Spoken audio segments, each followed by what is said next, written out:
दोस्तों, एक बार एक किसान को घर के रास्ते में एक नेवला मिला। उसने सोचा कि यह उसके छोटे बेटे के लिए एक अच्छा साथी होगा। वह उसे अपने घर ले आया। किसान का छोटा बेटा और नेवला जल्द ही अच्छे दोस्त बन गए। वे खूब खेलते थे। हालांकि किसान की पत्नी को नेवले ज़्यादा पसंद नहीं आए।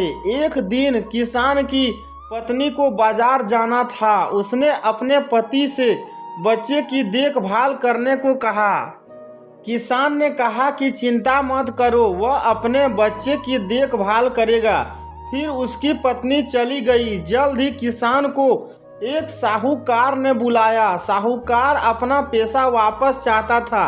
किसान के पास अच्छी फसल थी और उसके पास वापस भुगतान करने के लिए पैसा तैयार था। बच्चा सो रहा था और इस तरह किसान बच्चे को अपने साथ नहीं ले जा पा रहा था। इसलिए उसने बच्चे की देखभाल के लिए नेवले को छोड़ दिया।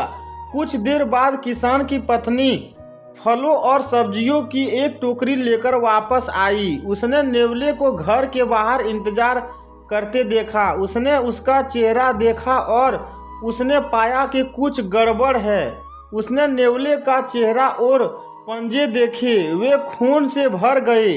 उसने सोचा कि नेवले ने उसके बेटे को मार डाला। वह उस पर चिल्लाई, अरे गंदे प्राणी, तुमने मेरे बेटे को मार डाला।